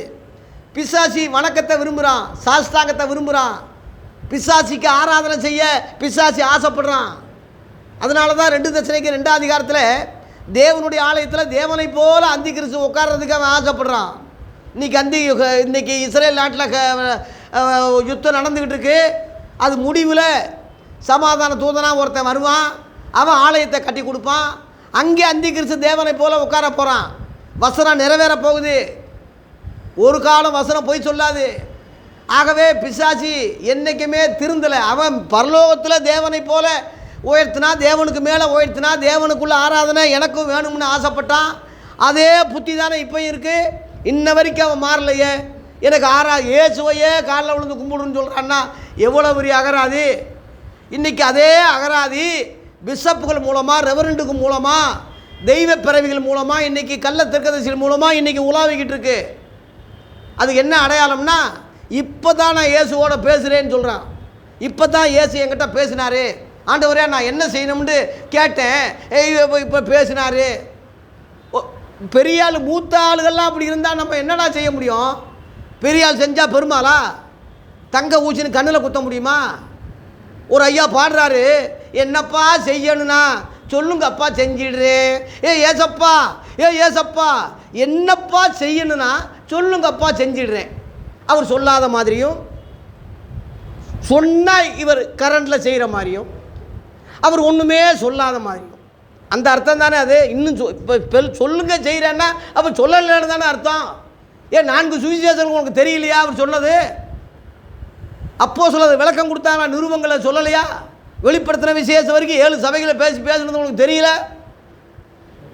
இனிமேல சொல்லுவாரா? அப்படி சொன்னால் வேறொரு இயேசுவாக இருக்கும். சாத்தான் நினைப்பான், ஆஹா இவன் தாண்டா நம்ம ஆள், ஏற்கனவே சொன்னது தெரியல போலுக்கு முட்டா பையன், சொல்லுங்கப்பா சொல்லுங்கப்பான்னு நம்ம சொல்லிடுவோம்னான்னு வேறொரு இயேசுவாக வந்து நிற்பான். வேறொரு சுவிசேஷத்தை அவன் சொல்லுவான். வேறொரு ஆவி உடையவனாக இருப்பான். 2 கொரிந்தியர் 11:4 சொல்கிறேன். வேறொரு இயேசு, அதான் வேறொரு சுவிசேஷம், வேறொரு ஆவி அங்கே போட்டிருக்கு. போய் சொல்லலை நான். அன்னைக்கே சொன்னாங்க, எழுதப்பட்டதுக்கு மிஞ்சி எவனும் பேசாதீங்கடான்னு சொல்லி 1 கொரிந்தியர் 4:6 சத்தம் போட்டாங்க. நாங்கள் சுவிசேஷத்தை பிரசங்கித்தது சுவிசேஷத்தை இல்லாமல் நாங்களே ஒருவேளை மாற்றி சொன்னாலும் சரி, இது வானத்திலிருந்து தூதை வந்து சொன்னாலும் சரி, அவன் சவிக்கப்பட்டவனாக இருக்க கடவான். கலாத்தியர் 1:8-9 போட்டிருக்கு. முன் சொன்னது போல் மறுபடியும் சொல்கிறேன் இருக்கு. அப்போ இப்போ கரண்டில் பேசுனா, இப்போ திரும்ப திரும்ப ஏசு இப்போ இனிமேல் புதுசாக சொன்னால் இது எதுக்குடா, இதெல்லாம் தூக்கி எரிஞ்சிடணுமா? அப்போ இது வார்த்தை இல்லையா? ஒரு எழுத்தாகிலும் ஒரு எழுத்தின் உறுப்பாகிலும் ஒழியாது, கூட்டாத குறைக்காத, இது அப்படியே பேசுன்னு சொன்னாரே, அது என்னது? பொய்யாது. ஆகவே இன்னைக்குள்ள ஊழியர்கள் வந்து பிரசங்கம் பண்ணும்போது, ஆண்டவரே நான் என்ன செய்யணும், ஜெபிச்சேன், ஆண்டவர் சொன்னார், நான் பேசுகிறேன். அப்படிப்பட்டவனை தயவு செய்து கடவுளே இல்லைன்னு சொல்கிறவனை கூட நம்பிடலாம். அடிக்கடி பேசுகிறாருன்னு சொல்கிறவனை தயவு செய்து நம்பாதீங்க. அப்படியெல்லாம் பேச மாட்டார். ஒருவேளை அவன் பொய் சொல்லணும், இல்லை உண்மையை சொன்னான்னா வேறொரு இயேசுவாக இருக்கணும். இந்த இயேசு அல்ல, இந்த இயேசு அல்ல. புரிஞ்சிக்க. சத்தியத்தை சொல்கிறதுனால நான் சத்துருவானாலும் பரவாயில்ல, உண்மையை சொல்கிறேன். தேவ பிள்ளைகளே, இந்த செய்தி உலகமெல்லாம் போகுது. ஒரு வாரத்தில் 100க்கு மேற்பட்ட மக்கள் பார்க்குறாங்க. அவங்களுக்கு நான் துரோகம் பண்ண முடியுமா? அவங்கள நான் கெடுக்க முடியுமா? அவங்கள ஏமாற்ற முடியுமா? இன்றைக்குள்ள ஊழியக்காரமான பேசி நான் பணக்காரனாகிறது தெரியாதா? 40 வருஷம் ஊழியம் செய்கிறேன். எனக்குன்னு ஒரு வீடு இல்லை, எனக்குன்னு ஒரு வசதியில் வாகனம் இல்லை, எனக்குன்னு அதை பற்றி கவலையும் படலை, அதை பற்றியே நினைக்கல. என் ஜீவனையும் அருமையாக நான் எண்ண மாட்டேன். இயேசுவுக்காக ஜெயிலுக்கு போனது, அடிக்கப்பட்டது மாத்திரமல்ல, சாகவும் நான் ரெடியாக இருக்கேன்னு அந்த பவுலை போல சொல்கிறேன். என் உறுதியிலிருந்து விலகாமல் இருக்கிறதுக்கு எனக்காக ஜெபம் பண்ணுங்க. இன்றைக்கி நான் பேசுகிறேன்னா நாளைக்கு எப்படின்னு எனக்கு என்ன தெரியும்? 100 கோடி ஒருத்தன் கொடுத்து காலில் விழுறான்னா என்ன செய்ய முடியும்? போகமாட்டேன். உதாரணம் சொல்கிறேன். தயவு செய்து எனக்காக ஜெபம் பண்ணுங்க. பவுல் அதான் சொன்னான், எபேசியர் 6:20 தைரியமாக என் வாயை திறந்து சொல்கிறதுக்கு எனக்காக ஜெபம் பண்ணுங்கன்னு சொன்னான். அதனால் அப்பேற்பட்ட பவுலுக்காகவே பவுலே ஜெபத்தை கேட்கும்போது, இந்த குட்டி பவுல் ஏமாத்திரம் எனக்காக நீங்கள் தயவு செய்து ஜெபம் பண்ணுங்க, உலகம் முழுவதும் தர்றேன், சாஷ்டாங்கமாக விழுந்து என்னை கும்பிடுங்கன்னு சொல்லி அவன் தேவனுக்கு சமமாக்கி தேவனை போல ஆக்குறான். இன்றைக்குள்ள ஊழியர்கள் தன்னை தெய்வ பக்தியாக, தெய்வ பிறவிகளாக, ஏஜென்ட்டுகளாக, கடவுளுக்கும் இவனுக்கும் ஏஜெண்டா. நீங்கள்லாம் ஜெபிக்காதீங்க, எல்லாம் மொத்தமாக காசை கட்டிடுங்க, ஆளை போட்டு ஷிஃப்ட்டு போட்டு ஜெபிக்கிறோம்னு சொல்கிறான். ஐயா, இப்படியா சொன்ன என்னிடத்தில் வருகிறவனை நான் புறம்பே தள்ளுவதில்லைன்னு சொல்கிறாரு. வரதுப்பட்டு பாரம் சுமக்குள்ளே எல்லாரும் ஊழியக்காரங்க மூலமாக வாங்கடான்னு சொல்லலை. என்கிட்ட வாங்க, நான் இளைப்பாறுதல் தருவேன். என்னிடத்தில் கற்றுக்கொள்ளுங்கள், அப்பொழுது உங்களுக்கு ஆத்துமாக்களுக்கு இளைப்பாறுதல் கிடைக்கும். மத்தேயு 11:21, 28, 29, 30 சொன்னது அதான். இன்னைக்கு இயேசு கரண்டில் இருக்கார், இன்னைக்கு உயிரோடு இருக்கிறவா நமக்காக பரிந்து பேசிகிட்டு இருக்காருன்னு சொல்லி 1 யோவான் 2:1 போட்டிருக்கு. இப்போ கரண்டில் இருக்கார். ஸ்தேவான் உயிர் விடும் போது தேவனுடைய வலது பாசத்தில் இயேசு நிற்கிறதை காண்கிறேன். உட்கார்ந்தவர் ஏன் நிற்கிறார்னா செயல்படுறாரு. ஒரு ஊழியக்காரன் எனக்காக செத்துக்கிட்டு இருக்கான், சும்மா கால் மேலே காலை போட்டு வருகன்னு எப்படி சொல்ல முடியும்? நீ மரியாதை கொடுக்குறாரு. நின்று ஒரு தேசிய கீதத்துக்கே நீ மரியாதை செலுத்த மாட்டாங்கிற, ஒரு பாட்டுக்கே எந்திரிச்சு நிற்கிறாங்க. ஒரு உயிர் ரத்த சாட்சிக்காக எனக்காக என் பிள்ளை சாக போகிறான், எந்திரிச்சு நின்று வரவேற்கிறார் இயேசு. இன்னைக்கு இயேசு செயல்படுகிறார். இயேசுக்கு உங்களுக்கு ஏஜென்ட் தேவையில்லை, தேவனுக்கு உங்களுக்கு ஏஜென்ட் தேவையில்லை. அப்படி எடுத்துக்கிட்டா ஏஜென்ட் இயேசு தான். 1 தீமோத்தேயு 2 5:6 போட்டிருக்கு, தேவன் ஒருவரே, தேவனுக்கும் மனுஷனுக்கும் மத்தியஸ்தர் ஒருவரே, அவர் தான் மனுஷனாகி வந்த இயேசு கிறிஸ்து, அவரேன்னு போட்டிருக்கு. இயேசு தான் கோல் மாடல், அவர் தான் உனக்கு மத்தியஸ்தன், நான் கிடையாது. நான் பேசுகிறேன், நான் கிடையாது. உலகத்தில் எந்த மனுஷனும் கிடையாது. எல்லாரும் பாடு உள்ள மனுஷங்க தான், உங்களை மாதிரி என்னை மாதிரி ஆளுக தான். அதனால் அவனை தெய்வ பிறவியோ விசேஷித்த பிறவியோ வந்து உலகத்தை சண்டை போடுற மாதிரி தென்கலை நான் வடகலைன்னு அவனுக்குள்ளே மோதிக்கிட்டு இருக்கான். அந்த மாதிரி நம்ம இருக்க வேண்டிய அவசியம் இல்லை. மனுஷன் நாத்தமிழிச்சவன் தான் மனுஷன். அவன் பெரிய சிலுவையை போட்டு தொந்தியை வச்சுக்கிட்டு வந்த உடனே அவன் தெய்வ பிறவி ஆகிட முடியாது. தயவு செய்து அதுக்காக அவனை வைய சொல்லலை. அவனுக்கு எனக்கு தனிப்பட்ட வாக்கியா சண்டையோ வேறு இது கிடையாது. வசனத்தை அவன் முறித்து தன்னை தெய்வமாக காட்டி ஜனங்களை இயேசுக்கிட்ட போக விடாதபடி அவனே கடவுளை ஆக்குறான்னா அவனை வையாமல் என்னென்ன செய்ய முடியும்? மக்களை ஏமாற்றி அக்னி கடலை கொண்டு போகிறானே, அவனை திட்டாமல் நான் என்ன செய்ய முடியும்? அங்கே மலைக்கு வாங்கன்னு சொல்கிறான், தோட்டத்துக்கு வான்னு சொல்கிறான், இந்த குகைக்கு வாங்கன்னு சொல்கிறான், இந்த ரூமுக்கு வான்னு சொல்கிறான். அப்படி எவன் சொன்னாலும் நம்பாதீங்கன்னு அன்னைக்கே சொல்லிட்டாரு. மத்தேயு 24 எவன் சொன்னாலும் நம்பாதீங்க, போகாதீங்கன்னே சொல்லிட்டாரு. தெரிந்து கொள்ளப்பட்டவர்கள் கூட வஞ்சிக்கத்தக்க அடையாளங்கள் அற்புதங்கள் செய்வாங்க. முன்னதாக சொல்லிட்டேன்னு சொல்கிறாரு கத்தி கதறி. யாருக்கு தெரியும்? அதனால் தேவ பிள்ளைகளே, இன்னைக்குள்ள ஊழியர்கள் சபையை கெடுத்துட்டாங்க, நாசம் பண்ணிட்டாங்க. ஆதி அப்போஸ்தலர் 1ஆம் நூற்றாண்டில் உள்ள அப்போஸ்தலர்களை நினைங்க, அவங்கள பின்பற்றுங்க. அவங்க நிருபங்கள் கிறிஸ்தவங்களுக்கு எழுதினது, ரோமர் 2 யூதா, அதை படிங்க. சுவிசேஷங்கள் இயேசு கிறிஸ்துவுடைய உபதேசம், அது அஸ்திபாரம். கிரீடம் வெளிப்படுத்தின விசேஷம், அது கிரீடம் மகிமை. இதில் கூட்டாதீங்க, குறைக்காதீங்க. ஒரு எழுத்தாகிலும் ஒழியாது. நான் குற்றம் கண்டுபிடிக்க தான் இதை படிக்க ஆரம்பித்தேன். எல்லாமே 100க்கு 100 ஒரிஜினல். இது உண்மை. இதுக்கு மிஞ்சி எவன் பேசினாலும் அவன் சபிக்கப்பட்டவன் போட்டிருக்கு. கரண்டில் ஏசு இப்போ பேசுகிறது இல்லை, ஏற்கனவே பேசிட்டார். அந்த பேசினதை ஆவியானவர் வேணால் நினைப்பூட்டுவார். நான் சொன்னவைகளில் ஆவியான நினைப்பூட்டுவார். யோவான் 16ஆம் அதிகாரம் 13லிருந்து சத்திய ஆவியாகி அவர் வரும்போது சகல சத்தியத்தில் உங்களை வழி நடத்துவார். அவரும் சுயமாக பேசாமல் நான் சொன்னவைகளில் உங்களுக்கு நினைப்பூட்டுவார், என்னுடைய இடத்துல உங்களுக்கு அறிவிப்பதனால் என்னை மகிமைப்படுத்துவார் என்று ஆவியானவரை பற்றியே சொன்னார். அந்த புரிதல் இருக்குது. இப்போ நான் பேசிக்கிட்டு இருக்கும்போதே எந்த நோட்டு இல்லை, எந்த டைரி இல்லை, பிளான் பண்ணி நான் பேசலை. நான் பேச பேச வசனங்கள் வருதுன்னா ஆவியானவர் எனக்கு ஞாபகப்படுத்துகிறார், நினைப்பூட்டுறார், அதை சொல்கிறேன். ஒரு அடையாளமாக வச்சுக்கோங்களேன். இந்த மாதிரி நீங்கள் ஜெபம் பண்ணும்போது ஒரு வசனத்தை ஆவியானவர் ஞாபகப்படுத்துவார். வசனத்தை சுட்டிக்க, வசனம் இல்லாமல் பேசுவது வேறொரு இயேசு, வசனத்தோடு பேசுவது ஒரிஜினல் இயேசு. அது நினைப்பூட்டவர் ஆவியானவர். இதை புரிஞ்சுக்குங்க. இப்போ பேசுகிறாரு, ஆண்டவர் பேசிட்டாரு, இப்போ தான் சொன்னார். இந்த மாதிரி வார்த்தைகளை தயவு செய்து மாற்றி ஆவியானவனால் உணர்த்தப்பட்டேன், இந்த வசனத்தினாலே நான் ஆவியானவர் உணர்த்தப்பட்டேன், ஆவியானவர் என்னோட வசனம் மூலமாக இடைப்பட்டார், இப்படி சொல்லுங்கள், தப்பு இல்லை. வசனத்தை விட்டு வலதுபுறம் இடதுபுறம் சாயாதீங்க தயவு செய்து. இந்த வசனம் தான் கால்களுக்கு தெய்வம், பாதைக்கு வெளிச்சம். நான் சொன்ன வசனமே அவனை கடைசி நாளைக்கு நியாயந்திருக்கும்னு சொன்னார். யோவான் 12:48. என்னை தள்ளி என் வார்த்தைகளை ஏற்றுக்கொள்ளாதவனை நியாயந்திருக்கிறது ஒன்று இருக்குது, நான் சொன்ன வசனமே அவனை கடைசி நாளில் நியாயந்திருக்கும்.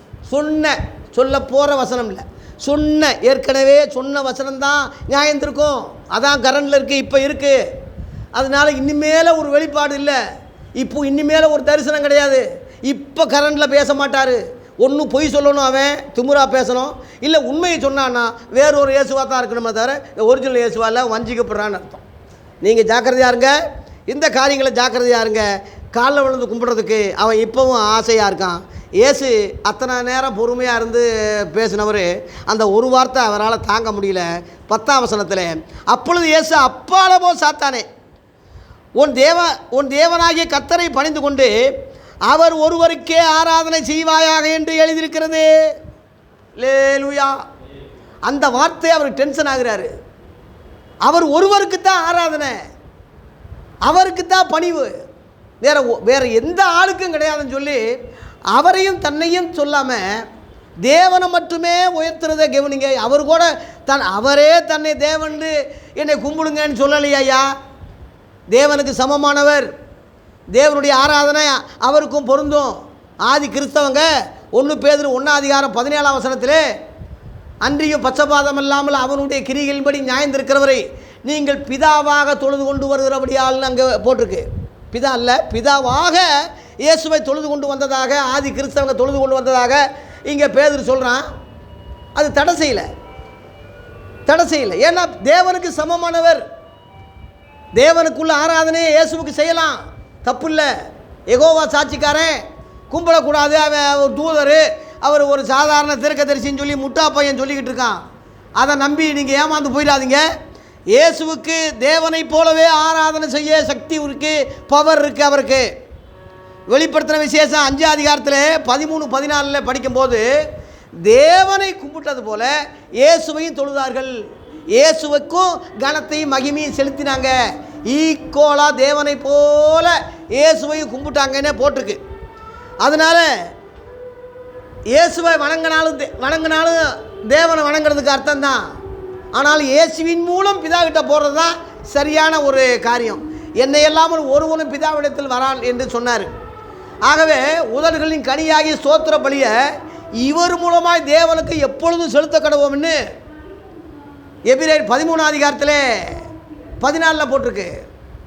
14:15 போட்டிருக்கு. அதனால் இயேசுவின் மூலம் பிதாவே நம்ம எல்லா ஜபங்களும் நல்ல வேளை நம்ம புரட்ட அதையாவது சொல்லியிருக்கிறாங்க. இயேசுவின் நாமத்தில் பிதாவே அது சொன்னாங்க. அது அந்த வகையில் பரவாயில்ல. இயேசு கிறிஸ்து மூலமாக பிதாவிட்ட போகணும். இயேசு தான் மனுஷர்களுக்கும் தேவனுக்கும் நடுவில் உள்ள ஏஜெண்டு. அவர் தான் பொறுப்பு, அவர் தான் வக்கீல், பரிந்து பேசுகிறார். நாளைக்கு அவர் ஜட்ஜ் ஆகிடுவார். வக்கீல் எல்லாம் இப்போ ஜட்ஜ் ஆகுறாங்கல்ல, ப்ரமோஷன். அதுபோல் இன்றைக்கி பரிந்து பேசுகிற வக்கீலாக இருக்கார். நாளைக்கு அவரே ஜட்ஜ் ஆகிடுவார். ஜட்ஜ் ஆகிட்டா பரிந்து பேச யாரும் இல்லை. நியாயம்தான், தீர்ப்பு தான், உண்மை தான். ஆகவே அவர் ஜட்ஜ் ஆகிறதுக்கு முன்னாடி இன்றைக்கி கிருபையின் காலம் பரிந்து பேசிக்கிட்டு இருக்கிறாரு. இன்றைக்கே மனம் திரும்பிட்டா நீ நல்லது. ஆகவே அப்பால போ சாத்தானேன்னு சொல்லி விரட்டுறாரு. அப்பொழுது பிசாசானவன் அவரை விட்டு விலகி போனான். 11ஆம் வசனம். விலகி போனான்னா நிரந்தரமாக விலகி போகலை. லூக்கா 4:13 போட்டிருக்கு. கொஞ்ச காலம் விலகி போனான் இருக்கு, நிரந்தரமாக போகலை. ஏன்னா அவன் உலகமே, அவன் வீடே இதானே, அவன் தேசமே இதானே, இந்த உலகமே அவனுக்கு சொந்தம் இல்லை. அதனால் எங்கே விலைக்கு போக முடியும்? போனால் திரும்ப வருவான், இங்கிட்டு வந்தால் இங்கிட்டு வருவான்.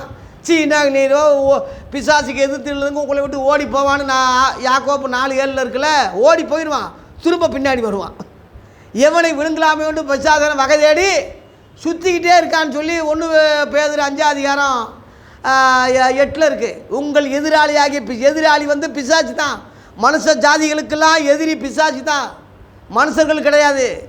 மனுஷர்கள் பிசாசின் ஏவப்பட்டு எதிரிகளாக சத்துருக்களாக நம்ம மாறுறதுனால தான் அவங்கள சத்துருக்களை நேசிங்கன்னு சொல்கிறாரு, சத்துருக்களுக்காக ஜோம் பண்ணுங்கன்னு சொல்கிறாரு. சாத்தானை நேசிங்கன்னா சொன்னார், சாத்தானுக்காக ஜோம் பண்ணுங்க. ஒருத்தன் இத்தனைக்கும் காரணம் சாத்தான் தானே, அவனை உபவாசம் பண்ணி ஜெபிச்சு மனம் திரும்ப வச்சுருவோம்லான்னு இரவும் பகலும் அவனுக்காக ஜெபம் பண்ணிக்கிட்டு இருந்துருக்கிறான். அவன் எப்படி திருந்த முடியும்? அவன் திருந்த முடியாது. அவன் தூங்குற மாதிரி நடிக்கிறவன், சத்தியத்தை அறிஞ்சவன், அவன் கண்டிப்பாக அவன் திருந்துறதுக்கு வாய்ப்பே இல்லை. அங்கே தேவனுக்கு மேலே உயர்த்தினவன் இங்கே தள்ளப்பட்டு இத்தனை வருஷம் ஆகுது, இங்கேயும் என்னை கும்பிடுங்கன்னு தானே சொல்கிறான். இன்னும் அவன் திருந்தலையே. அவன் என்றைக்குமே திருந்த மாட்டான். அவனும் சரி, அவனை சேர்ந்த தூதர்களும் சரி திருந்தவே மாட்டாங்க. ஆகவே சாத்தானி பிள்ளைகளாக போகாதீங்க, கொஞ்ச காலம் விலகி போனான்னு போட்டிருக்கு. அப்பொழுது சீக்கிரம் முடிக்கிறேன் நான். 12ஆம் வசனத்திலே யோவான் காவலில் வைக்கப்பட்டார் என்று இயேசு கேள்விப்பட்டு கலிலேயாவுக்கு போனார்ன்னு இருக்கு. மத்தேயு 14ஆம் அதிகாரத்தில் நம்ம வரும்போது அவன் ஏன் காவலில் வைக்கப்பட்டான்னு நம்ம அங்கே நம்ம பார்க்கலாம். அவன் ஏரோதையால் நிமித்தம் அவன் ஜெயிலில் அவனை போட்டாங்க. பிலிப்பு மனைவியை அவன் ஆட்டையை போட்டு வச்சுக்கிட்டு இருக்கிறான். உன் சகோதர மனைவி வச்சுக்கிறது நல்லதில்லைன்னு சொன்னதுனால அந்த அம்மா இவனை என்னடா செய்யணும்னு சொல்லி தோண்டுதல் பண்ணி அவன் ஜெயிலில் தூக்கி போட்டான். ஒரு பொம்பளை நினச்சா எதையும் செய்யலாம், பொம்பளை பேச்சு தான் கேட்பாங்க. அவன் ஜெயிலில் கிடக்கிறான். அவன் பாவம் அவன் மகளை ஆட விட்டு அநியாயமாக கொலை செஞ்சு இவன் நல்ல ஊழியக்காரன். அது யோவான் 14ஆம் அதிகாரத்தில் நம்ம பின்னாடி பார்க்கலாம், நேரம் இல்லை இப்போ சொல்கிறதுக்கு. ஆகவே நாசரேத்து விட்டு அங்கே 13ஆம் வசனம் நப்தலி என்னும் நாடுகளுக்கு எல்லைகளுக்கு உள்ள கடற்கரை அருகான கப்பர்நாகமுக்கு வந்து அங்கே வாசம் பண்ணினார். அந்த காட்சியை கண்டு அவரால் தாங்க முடியல. அங்கங்கே குட்டி குட்டி நாடாக இருக்குது, அங்கே நாடுகளுக்கெல்லாம் போயிட்டார். நாடுனா வெளிநாடு ரொம்ப தூரம் அப்படின்னு நினைக்காதீங்க, குட்டி குட்டி நாட்டுக்குள்ளேயே நாடு. கவர்னர் சொல்கிறாரு, தமிழ்நாடுன்னு பேர் இருக்கக்கூடாது, நாடுனா தனி நாடு மாதிரி ஆயிரும். ஒரு விளக்கம் சொல்கிறாரு. நான் கவர்னரை கேட்குறேன், கொடை நாடுன்னு இருக்கே அது எங்கேயா இருக்குது? செட்டி நாடுன்னு இருக்கே அது எங்கே இருக்குது? ஏன் வரச நாடுன்னு இருக்கே அது எங்கே இருக்குது? ஏன் ராம் நாடுன்னு இருக்கே அதெல்லாம் எங்கே இருக்குது? இந்த நாட்டில் தானே இருக்குது. அதெல்லாம் தனித்தனி நாடா? நாடுன்னு பேர் தான். அது மாதிரி இங்கே அந்த கலிலேயாவுக்குள்ளேயே அந்த எருசலேம் அந்த இஸ்ரேல் நாட்டுக்குள்ளேயே குட்டி நாடுகளுக்கு ஊழியம் செய்கிறார். அங்கங்கே நாடுகளுக்கெல்லாம் போகிறாரு. அங்கங்கே நாடுகளுக்கெல்லாம் ஊழியம் செஞ்சுட்டு வரும்போது இருளில் இருக்கும் ஜனங்கள் வெளிச்சத்தை கண்டார்கள், மரண இருளில் திசையில் இருக்கிறவர்களுக்கு வெளிச்சம் உதித்தது என்று ஏசாயா தீர்க்கதரிசியினால் உரைக்கப்பட்டது நிறைவேறும்படி இதெல்லாம் நடக்குதுன்னு சொல்லி 15-16 அந்த வேத வசனம் நிறைவேறுதலுக்காக அங்கே சொல்லப்பட்டிருக்கு. அது முதல் இயேசு 17ஆம் வசனத்திலே மனம் துரும்புங்கள் பரலோக ராஜ்யம் சமீபத்திருக்கிறது என்று பிரசங்கிக்க தொடக்கமே மனம் திரும்புதல் என்ற வார்த்தை தான். யோவான் சானகை எப்படி பழைய ஏற்பாட்டு சார்பில் இதே வார்த்தை எப்படி செஞ்சு ஆரம்பித்தானோ அதுபோல் இயேசு கிறிஸ்துடைய தொடக்கமே மனம் திரும்புங்கன்னு தான் சொன்னார். மனம் திரும்புங்கன்னு சொல்ல இந்துக்களை சொல்லலை, முஸ்லீம்களை சொல்லலை, புறஜாதிகளுக்கு சொல்லலை, இஸ்ரேல் ஜனங்களுக்கு தான் சொன்னார்யா இயேசு. அவன் கடவுளுடைய மக்கள் தான், யெகோவாவை கும்பிட்றவன் தான், 10 கட்டளை வச்சிருக்கிறவன் தான், பெரிய அடேங்கப்பா பெரிய பக்திமான் மாதிரி வேஷம். அவங்களுக்குத்தான் இயேசு மனம் திரும்புங்கன்னு சொன்னார். சொந்தமானதில் தான் ஊழியத்தை ஆரம்பித்தார். காணாமல் போன இஸ்ரேல் ஜனங்களுக்கு தான் அனுப்பப்பட்டார். அங்கே தான் ஊழியத்தை செய்தார். மனம் திரும்புதலும் பாவம் மன்னிப்பு எருசலேம் தொடங்கி உலகம் முழுவதும் போகணும்னு சொல்லி லூக்கா 24:47 சீசர்களும் சொல்லுங்கன்னு அங்கேயும் அவங்களுக்கு சொல்லி முதல்ல இவரும் தொடங்குறார் மனம் திரும்புதலை பற்றி. ஆகவே பிரசங்கம் பண்ணிக்கிட்டே அங்கே வரும்போது மீன் பிடிச்சிக்கிட்டு இருக்கிறாங்க. பேதுரு அந்திரேயா மீன் பிடிச்சிக்கிட்டு இருக்கான். அவங்கள பார்த்த உடனே என் பின்னே வா, உன்னை மனசனை பிடிக்கிறத ஆக்குவேன் வான்னு சொன்ன உடனே அப்படியே விட்டுட்டு வந்துட்டாங்க. எப்படி பாருங்கள் எவ்வளோ அருமை! இது தேவனுடைய முன்குறிப்பு இல்லாமல் தாயின் வயிற்றிலிருந்து வேறு பிரிக்காமல் அவங்க அப்படியே வர முடியாது. கூப்பிட்ட உடனே அப்படியே விட்டுட்டு வர்றாங்க. என் பின்னே வாருங்கள், உங்களை மனசில் பிடிக்கிறத ஆக்குவேன். அதில் 19 20ஆம் வசனத்தில் அவர்கள் உடனே வலையில் விட்டு அவருக்கு பின் சென்றாங்க. வலைன்னா பிழைப்பே அதுதான். பிழைப்பை விட்டுட்டு போகிறான். அவர் ஒரு சன்னியாசி, பரதேசியாக போகிறான். இப்போ பரதேசியாக சுற்றுறாரு. அவங்கள நம்பி மனைவி பிள்ளைகளை அப்பா அம்மா எல்லாத்தையும் தொழில் எல்லாத்தையும் விட்டுட்டு போகிறாங்க. ரொம்ப ஆச்சரியம் இல்லையா? முட்டா பையன்னு சொல்லியிருப்பாங்க சீசர்களை. ஏன்னா படிப்பறிவு இல்லை, பேதன் இருக்குது. அதனால் இவங்க ஒன்றும் தெரியாத அப்பாவி போடுக்குன்னு இன்றைக்குள்ளே பெரிய விஞ்ஞானிகள் சொல்லியிருப்பாங்க, அறிவாளிகள்லாம் அன்றைக்கி வேத பரிச்சை சொல்லியிருப்பாங்க. அவங்க முன்குறிக்கப்பட்டவங்க, சும்மா சாதாரணமாக போகலை, தேவனால் முன்குறிக்கப்பட்டவங்க. அதன் பிறகு யாக்கோப்பு யோவான் அங்கே அண்ணன் தம்பி 2 பேர் வேறு படகுல அங்கே இருந்துக்கிட்டு இருக்கான். அவங்களையும் அழைக்கிறாரு. அவங்களும் அவருக்கு 22 உடனே அவர்கள் படவையும் தங்கள் தகப்பனையும் விட்டுட்டு அவருக்கு பிரிச்சார். தாய் எல்லாத்தையும் விட்டுட்டு போகிறாங்க. அப்போ அவர் ஜெபாலயத்தில் 23ஆம் வசனத்தில் ஜெபாலயங்கள், யூதருடைய ஜெபாலயம், கிறிஸ்தவ ஆலயம் கிடையாது, யூத மதத்துக்குன்னு ஒரு கோயில் இருக்குது, ஒரு ஜெபாலயம். அங்கே உபதேசம் பண்ணுறார். அங்கே ராஜ்யத்தின் சுவிசேஷத்தை வெளியே சொல்கிறார். வெளியே சொல்கிறது சுவிசேஷம், சபையில் சொல்கிறது உபதேசம். அது புரிஞ்சுக்கிங்க. ஆகவே அவருடைய கீர்த்தி எங்கும் பிரசித்தமாயிட்டு. 24, 25 சொல்லி முடிக்கிறேன். சகல வியாதிகள் நோய்கள்லாம் கொண்டு வர்றாங்க. இயேசு இறக்கப்பட்டு எல்லாரையும் சுகமாக்குறார். உபதேசத்துக்கு வரல, அவங்க பிரசங்கத்துக்கு வரல, நோய் வியாதி சுகமாக்குறதுக்காக வந்தாங்க. இயேசு இறக்கப்பட்டு அதை செய்தார். அதனால் இன்றைக்கி அந்த வரம் நமக்கு இருந்தால் நமக்கு இன்றைக்கி இடம் பிடிக்காது. ஆண்டவர் சத்தியத்துக்கு சொல்லத்தான் நான் பிறந்தேன்னு சொன்னார். யோவான் 18ஆம் அதிகாரத்தில் இங்கே பேனரில் போட்டுக்கு, சத்தியத்தை குறித்து சாட்சி கொடுக்கத்தான் நான் பிறந்தேன், இதற்காகவே தான் வந்தேன். சத்தியவான் எவனோ என் சத்தியம் சொல்கிறதுக்கு தான் இயேசு வந்தார் தவிர அற்புதம் செய்கிறதுக்கு வரல. அப்போ ஏன் செஞ்சார்னா இறக்கப்பட்டு, ஐயோ பாவம், இறக்கப்பட்டு செஞ்சார் தவிர அவன் அற்புதம் சுகம் பெற்றாலும் கூட திரும்ப என்ன பரலோகத்துக்கு போக முடியும்? ஆத்துமா ரட்சிக்கப்படணும்ல. சரீரத்தில் ரட்சிக்கப்பட்டு என்ன செய்ய? அவன் புத்தி மாறாதுல்ல. ஆத்துமா ரட்சிப்பு தான் அற்புதம், ஆத்துமா ரட்சிப்பு தான் விளையாடப்பட்டது. ஆத்துமாவில் ஒருத்தன் மனம் திரும்புகிறான்னா அதுதான் முக்கியம். அதை தான் இயேசு பிரசங்கம் பண்ணி தொடங்கினார். அதுதான் முக்கியம், அந்த சத்தியம்தான் முக்கியம். ஆனாலும் அற்புத அடையாளங்கள் செஞ்சதுனால நிறைய பேர் போனாங்கன்னு போட்டிருக்கு.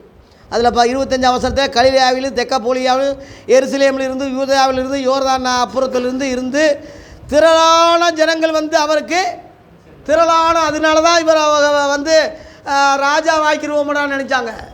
ராஜா வாய்ட்டா பிரச்சனையே இல்லைன்னு. அதனால் இயேசு விலகி போனார். யோவான் 6:15 போட்டிருக்கு. ராஜாவாக இயேசு வரல, விலகி போனார். அதனால் சத்தியத்தை சொல்லத்தான் வந்தார், உபதேசம் சொல்லத்தான் வந்தார், உபதேசத்தை கொடுக்கத்தான் வந்தார். சத்தியவான எவனோ என் சத்தம் கேட்குறான்னு சொல்கிறாரு. அந்த உபதேசம் சத்தியம். மத்தேயு 5ஆம் அதிகாரத்திலிருந்து நான் மலை பிரசங்கம் தொடங்க போகிறேன். கவனமாக கேளுங்க.